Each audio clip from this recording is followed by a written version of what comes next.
আসসালামু আলাইকুম রহমতুল্লাহি বারাকাতু। পাবদা মাছ দিয়ে আলু রান্না করব।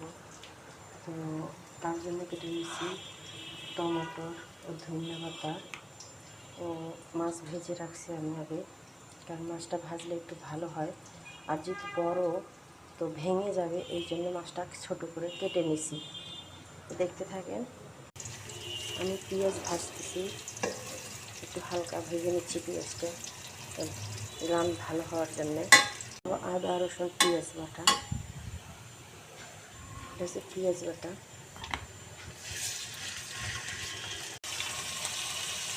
ওইটা হচ্ছে আদা বাটা,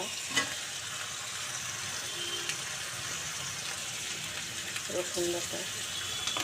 এই মশলাগুলো ভালো মতো ভেজে নিচ্ছি। এখন একটু পানি দেবো।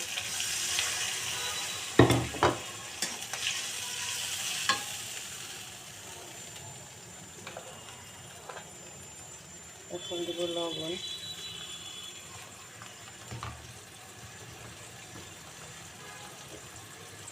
ধনিয়া গুঁড়া,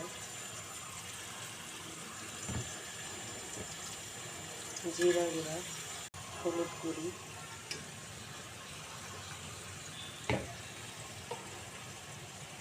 ও মরিচ গুঁড়া।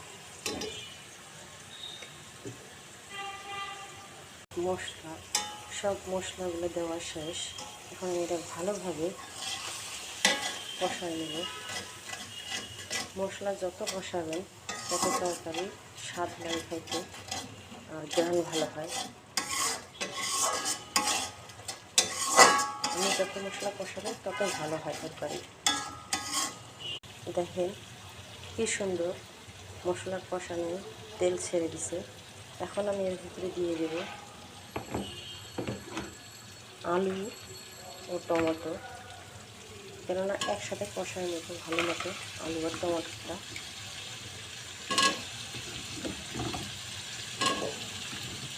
আলু আর টমেটোটা দেওয়ার পরে ভালো মতো কষায় নেবেন। করে আলুটা কষায় নিছি। দেখেন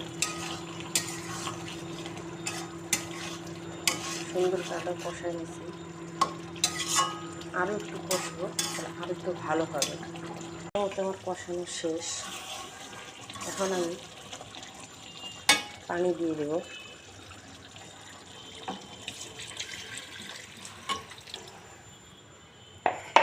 মাছ দিয়ে দিচ্ছি,